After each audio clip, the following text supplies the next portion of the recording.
Week 16 of the 2024 season is upon us, and we've got round two of the Battle of Ohio. This time down in the jungle as the 3-11 Cleveland Browns take on the 6-8 Cincinnati Bengals. And to help me preview this Week 16 matchup, I've got Dashy Sports with me. Dashy, this is the first time you and I have collaborated. Welcome into the SportsRoom TalkShow, my friend.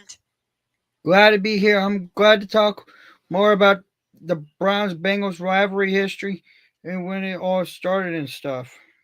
Yeah, um, and in a bit of a twist, this year it's the Bengals who have an opportunity to sweep the Browns. Usually, in recent years, it's been the Browns who have been on the positive side of things in position to sweep the Bengals, but man, this season has just gone completely sideways for us. You guys are trying to get back into playoff contention. A lot would have to go your way. Like I think it's the Chargers would have to lose on Thursday, correct? It's whoever, it's whoever loses the Chargers Broncos game that have to lose out. Okay. And I know you guys still have to play Denver, so that's a big game for you. But you know, you and I were just talking about this off camera or before we went live, however you want to say it. Um, you, Neither of our teams have had a lot of success over the past few years, except that's not true when it comes to your Bengals because ever since Joe Burrow got there, you've been to the Super Bowl. You really should have beat the Rams in that Super Bowl. You've been to the AFC Championship game like 2 or 3 times at least. Twice. Yep. Um, you, Joe Burrow has given Patrick Mahomes one of his 2 losses at home in the AFC Championship game. So you guys have had all this success, whereas us, I don't know. Like, yeah, we've had 2 playoff appearances and we beat Pittsburgh, but overall, you guys have been the better team over the past few years, if I'm being honest. Yep.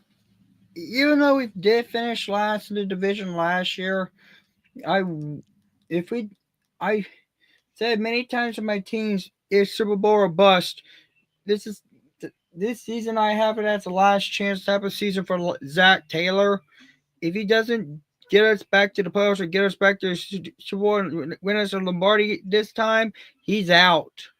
So if the Bengals miss the playoffs, you're firing Zach Taylor. Yes. Okay.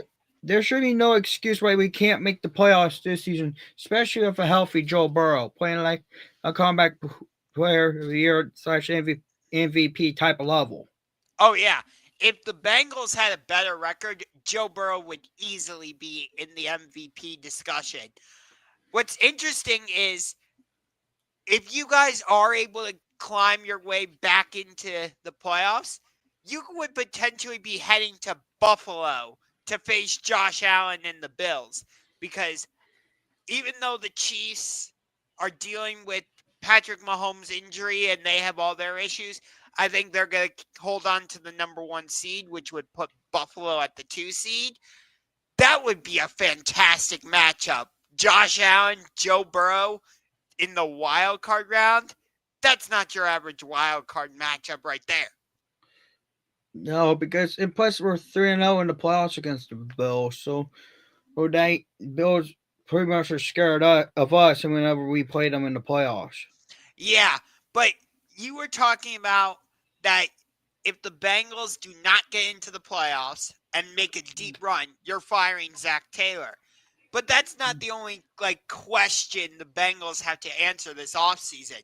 Because you got a couple free agent wide receivers that either are going to be a free agent or just want a new contract in Jamar Chase and T. Higgins. And so you guys got to figure out what you're doing there. Yep. Even though T. Higgins did finally fire his Bengal hating agent. He did hire Jamar Chase as agent, so both of them, I'm pretty much will tell you that hopefully both of them can get new contracts, can stay a little longer in Cincinnati. I hope we get Trey Hendrickson extended. That's another guy we need to focus on, as well as BJ Hill and Mike Hilton, because we need to make sure that we address our weaknesses. More importantly, in the draft, like we need another offensive guard, one for starters. We need another corner. We need another safety, and we need more defensive linemen, and we need another linebacker. Yeah. Which, hey, your guys are in a much better position than we are because we're going to be looking for our franchise quarterback because Deshaun Watson out for the season, Jameis Winston benched. Now we're turning to Dorian Thompson Robinson for this game. I, I mean, it's so frustrating because I look at our season. We should have won the game against the Raiders back in week 4. We should have won the Giants game in week 3. Really, we should have beaten you guys back in week 7. That's 3 wins right there. Where if if it goes a different way, we're at 6 wins and we're still in contention for a wild card spot potentially. Yep, yep, and last week I was quite disappointed in Jordan Battle. If he starts this week, I hope the guy he redeems himself. I highly doubt it because he's probably going to make the same mistake he made last week, dropping the ball through the end zone, letting it go through the end zone for the touchback. You got. I keep preaching this every week when it comes to my teams. You got to hold on to the ball. In history, you have history of not holding on to the ball before we get to the end zone. Yeah. Um I mean, we found the end zone once against Kansas City. Of course, they found the end zone 3 times cuz they beat us 21-7. We've lost 3 in a row against the Broncos, Steelers, and then the Chiefs. You guys, I believe you won last week if I remember correctly, correct? Yep, yep. We're on a 2 game winning streak because we beat the Cowboys on the Simpsons game. We beat the Titans last week. Yeah. I mean, you beat some form of the Titans. I don't know what who the Tennessee Titans are, but you know, I want to call this a rivalry cuz it is like the Battle of Ohio. It's Cleveland, Cincinnati, but it's like unlike Baltimore, Pittsburgh where when they play each other the division is on the line, or if Baltimore wins, then Pittsburgh is out, or they've met in the AFC Championship game. I can't tell you the last meaningful game between Cleveland and Cincinnati where it was like the division title is on the line, or, you know, some type of playoff implications. You know what I mean? Yeah, and I was on Twitter today. I got this from my man Jay Morrison from by Jay Morrison on Twitter. The last meaningful game between the Bengals and the Browns, with both teams having a chance to clinch divisions. The division was 1986. Yeah, that's a long time ago. So, I mean, you look at the um, history of this matchup. Um, I'm looking it up right now, so I have these numbers right. Um, the Bengals lead the all-time series 54-48-0. Um, with the Bengals winning the last 2 games, of course, Week 7 earlier this season in Cleveland and Week 18 last year in Cincinnati. But prior to that, um, we had won in 2023 and 2022. We won at least one game against you in 2022. And then from, let's see, 2019 to 2022, we won 4 straight against the Bengals. So we've kind of had your number recently. Joe Burrow plays differently when he goes against the Browns, it seems like. Yep. And I was surprised in the when we first met this season, he picked that game to learn from his previous four from his four trips prior to this season's trip to Cleveland. Mm-hmm. It wasn't surprising to me because we made Daniel Jones look like a good quarterback when the Giants came here back in week 3. He threw 2 touchdown passes to Malik Neighbors. So when Joe Burrow came in and had a good performance, I'm like, yep, that checks out with the Browns this season. Um, and like we saw Bo Nix have a great game against our defense. We like Jaden Daniels had a great game against our defense. So it's like we've gotten hit from all sides. Like, Joe Burrow had a great game against us. Lamar Jackson, you get my point though. Yeah.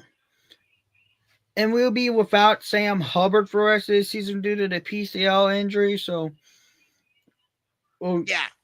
So the Browns, or I'm sorry, the Bengals rather, are a 7-point favorite coming into this game.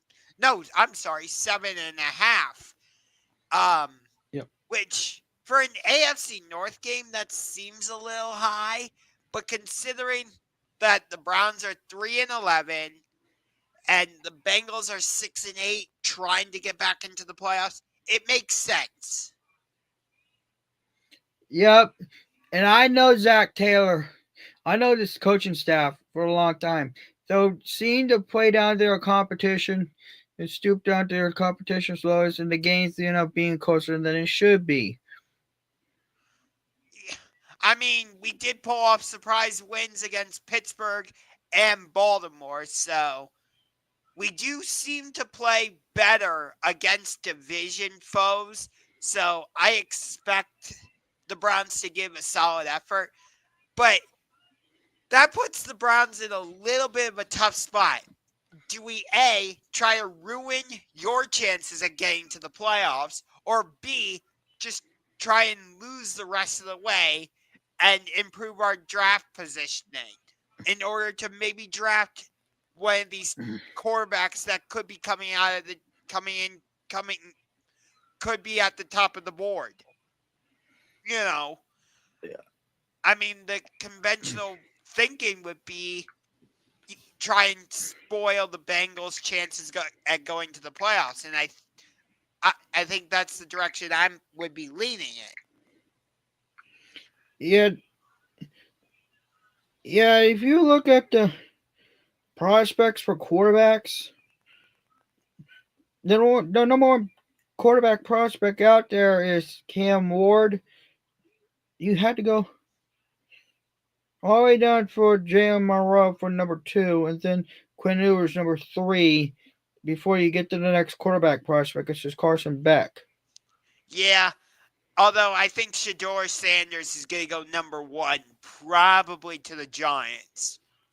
Um, by the way, I forgot to mention this earlier. I do have Bengals memorabilia. There's that, and then I got this little Bengals mini helmet right there.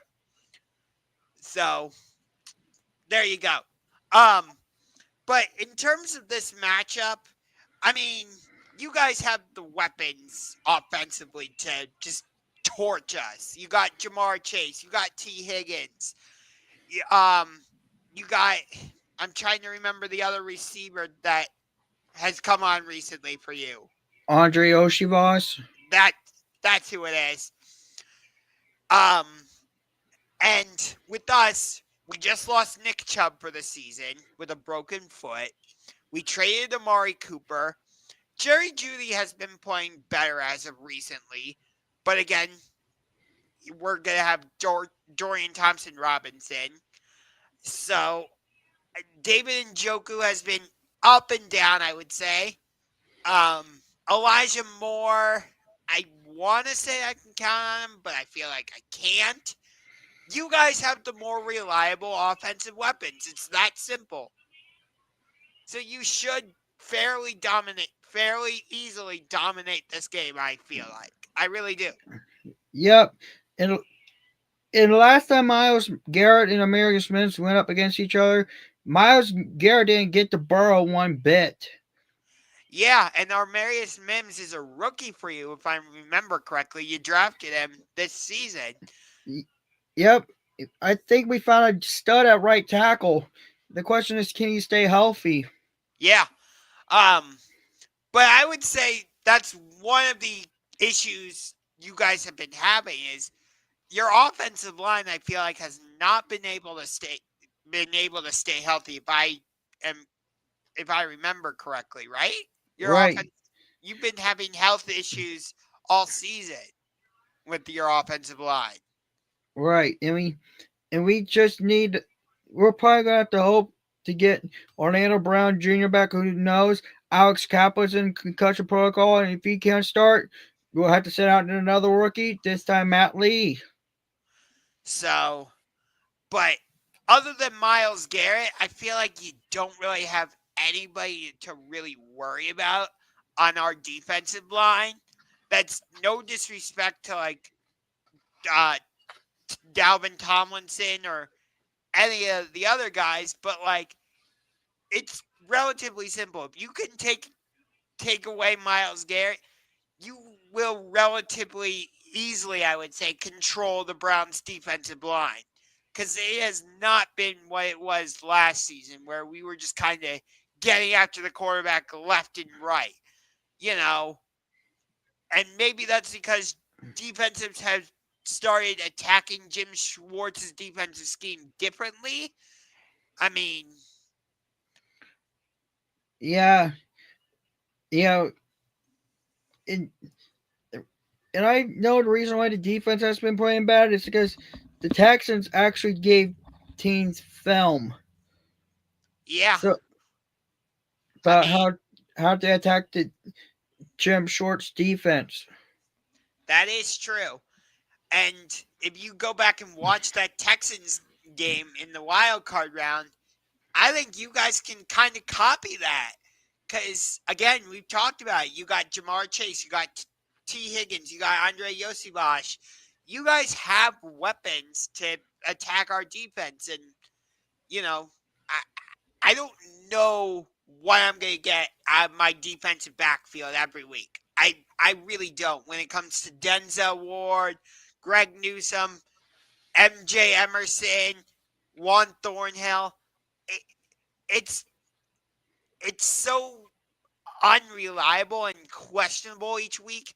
I I just don't know. That's one of the biggest frustrations I've had with the Browns defense all season is because I thought like our defensive backfield with or Denzel Ward, Greg Newsome, Juan Thornhill, I thought that would be a reliable unit, and it just hasn't been. Right, right. And you're talking to the man whose team was coming off 8 turnovers in the last 2 games, including a game where both teams, both Bengals and Titans, are coming off 10 more turnovers while have 25 or more penalties in the same game last week. Yeah, I have a feeling this game could get kind of ugly on Sunday in terms of penalties because we've been penalized a lot too recently. So, I feel like, you know, if you've ever seen Tom Grossi's skit where he just has the referee just going flag, I feel like it's going to be like that, where the referee on every play, it feels like it's just going to be throwing a flag for something. Yep. I hope it's not going to be like that every game, though. That's all I gotta say because if you look at the referee who we got in this game, Have they announced who's refing our game already? let me I pointed up the information right now. They just announced the referees we got. Brad Rogers. Oh, okay. At least it's not the other Brad. Yeah. And we do not, and I know for sure that we do not have Jim Nance and Tony Romo for this game. We got Spiro Diaz and Abenoff Jarella. Yes. Interestingly, um, this game was actually originally scheduled for Thursday night, so it was actually supposed to be kicking off tomorrow. But But for the it got flexed. You were supposed to be playing on Fox. Now we're playing on CBS. yep, um, I believe our game is the first one ever to be flexed out of Thursday night football. It is. It is. Yep. And they just announced that our Week 17 Sunday night game against the Dolphins has been flexed out. We're now going to play the Dolphins at 4 o'clock. Um, Instead, they flexed Falcons Commanders into that spot, which is an unusual choice. But I know your Week 17 game against the Broncos is next Saturday. Yep. It's at 4 o'clock, 4:25, or So, 4:30, I believe. here's my question for you. Do you think there's a chance that, like, with that big game against the Broncos coming up next, do you think there's a chance the Bengals kind of overlook the Browns? You know, because Cleveland is 3-11. There's no way in hell we're making the playoffs. Do you think there's a chance the Bengals could overlook Cleveland, despite it being Battle of Ohio, division game, all this and that? I do believe that we may end up overlooking you guys, and this game end up being closer than expected because, again, 7.5 point spread is too much for us to cover. So we, you know, our track record and we're big favorites this season, not that good. Because if you look at our track record this season, we could even cover the spread against the Patriots in Week 1. Yeah, you guys lost that game, which was very surprising. Um, I I don't get what it is with Zach Taylor and the Bengals. I'm glad you mentioned this. It's like whether Joe Burrow's been healthy or not, you guys always get off to these slow starts in September, and it feels like you're playing catch up. Like, is that a Zach Taylor thing? Is that something with the organization? It's a Zach Taylor thing. You really want this guy fired. I want him gone. We can't be playing catch up every game. We got to start playing better, especially when we're trailing late in the game. So it's interesting that you really about how much you've expressed Zach Taylor fired, because I've started hearing the conversations a little bit here in Cleveland about whether we should make changes in the offseason about firing Kevin Stefanski and firing Andrew Barry. Me personally, I would keep Kevin Stefanski but fire Andrew Barry. We never should have traded Baker Mayfield. Look at how well he's playing in Tampa Bay. We never should have traded for Deshaun Watson. That trade has completely blown up in our faces. Um, and yet you look at what Kevin Stefanski has done, two-time coach of the year, got us to the playoffs twice. Last year we had no business making the playoffs given our quarterback situation, and yet we did. The other time, Kevin Stefanski had to basically coach the wild card game against Pittsburgh from his basement, and we still put up 48. And really, we should have beaten the Chiefs in the divisional round. So, if it were me, I would keep Kevin Stefanski. I would fire Andrew Barry because it has just not worked. But the problem for me, and this is my biggest issue with the Browns overall, is our owners, Jimmy and Dee Haslam. Like they want to be so involved with like football operations, and it's just messing everything up. I think they're the ones that are responsible for, trading for Deshaun Watson, trading Baker Mayfield to Carolina, and some of these other moves where it's No, like, go no, ahead. know the feeling. Mike Brown used to do that, but since then he's been backed off. Yes, I still want Duke Tobin fired because he's not doing anything to help this defense. I still want Leonard fired as well, but this is So you want like a total clean out at the of the coaching staff. Like you don't want anybody back. The offense. Do you want? only person I may end up keeping as a quarterbacks coach is Dan Pitcher because he's doing pretty well. But I want a new head coach who can let the offensive coordinator call the offensive plays, but the offensive minded coach. Okay. So it's interesting you say Mike Brown has kind of backed off because I feel like if Mike Brown actually was involved, T. Higgins and Jamar Chase would have their contracts that I think they have rightfully earned and deserve. So that's where I disagree with you a little bit. Right. And Mike Brown, as much as he, I hope Mike Brown gets on toes Duke Tobin. You need to make sure Jamar Chase and T. Higgins stays here. If I'm Mike Brown, tell Duke Tobin that. Because if he refuses, Duke Tobin's gone. We might as well bring in another GM who can keep him here. Keep them here. Yeah, because if you let Jamar Chase and T. Higgins both walk, what are you giving Joe Burrow to work with? Nothing. Like, Exactly. And plus, Jamar Chase had the usually fifth year option on Jamar Chase, so yeah, but we're but gonna have to ex- pay him, and pay Higgins, so that way we can make sure both of our receivers are paid before we focus on anything else. yeah, because you guys have become one of the top teams in the AFC, and I think Bengals fans can agree you guys have underachieved this season. But if you lose both Jamar Chase and T. Higgins over the offseason, you're not going to have the same high expectations you've had over the past few years. Yeah, I agree. We gotta make sure that doesn't happen. We gotta make sure that doesn't happen, and we also gotta make sure that we get we get something we get some help on the defensive side as well as get more offensive linemen and get another tight end.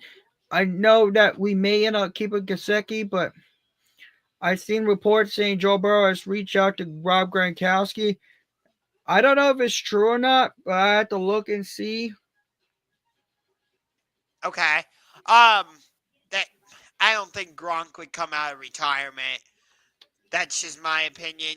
He's taken so much punishment on his body. Plus, he looks really happy doing what he's doing on Fox. So my guess is he would not come out of retirement. But who knows? We've seen crazier things happen. But if I'm being honest, like both of our teams are kind of in weird spots. Like we're kind of going through this reset where you know fans are good. I feel like if Deshaun Watson is back and he's our starting quarterback, fans are gonna revolt. And whereas with you guys, it's kind of the same thing, but for the other reasons like we've mentioned, where if Jamar Chase and T. Higgins are both not back, fans are gonna revolt. Exactly. And that's why I said you paid Jamar T all that money, the money that they want. You can get other players to you can have a chance to keep other players Yeah. But and bring in new players as well. here's my thing. If I'm Miles Garrett this offseason, I might request a trade out of Cleveland because what have the Browns done to show me that like they're actually committed to winning? Like we should have kept Joe Flacco as much as I hate to say that.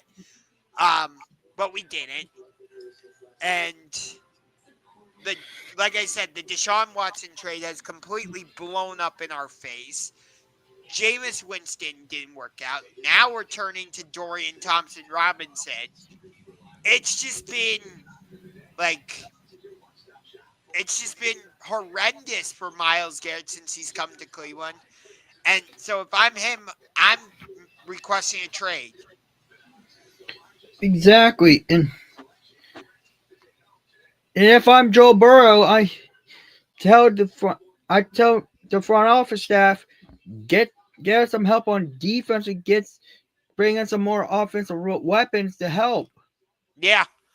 and Um get some more pieces to the offensive line. yeah. So let's get into a little bit of the matchups to watch in this game. Because I have so many questions about our defensive backfield, that has to be one of the matchups. Like our defensive backfield against your against your wide receivers, Jamar Chase, T. Higgins, Andre Yosibash, as we've talked about. Can the Browns step up to the challenge defensively and slow them down?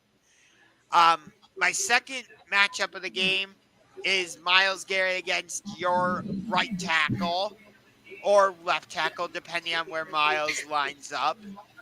Because as you said, and we as we've talked about, you guys have had offensive line trouble. So, but our last time Miles Garrett went against Mims, Joe Burrow remained upright. So, can he duplicate that type of performance? And then I'm going to say your running backs against our linebackers. I think that's going to be a key matchup. I agree with I agree with the position matchups there. The first two position matchups, but the third position matchup is going to be Judy versus Taylor Britt. Okay. I like it. Um, if you don't have, do you have any other thoughts on this game or not really?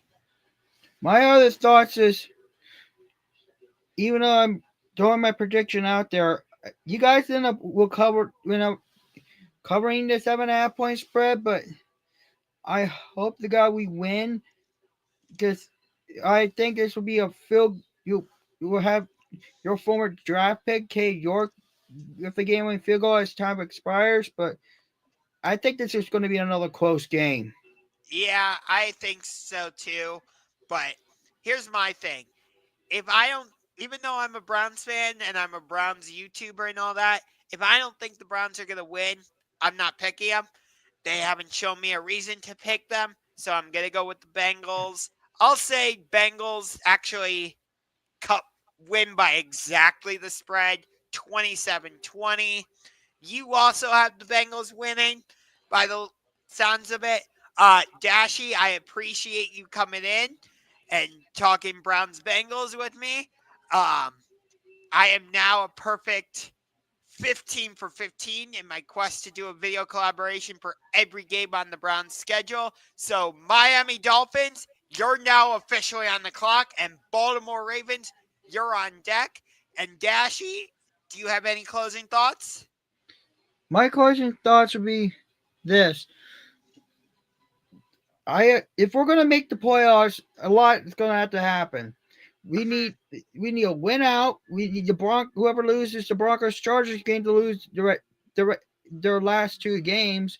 We need the Dolphins and the Colts to lose one more time so we can jump those two. So we have a chance to jump either the Chargers or the Broncos. Well, we play the Dolphins next week here in Cleveland, and Miami doesn't usually do well when they have to travel to cold cities. So we should be able to beat them in that game. So we'll try to do our part. But in this game, we're going to try and spoil your playoff chances. So thanks for tuning in. And that's going to do it for week 16. All right.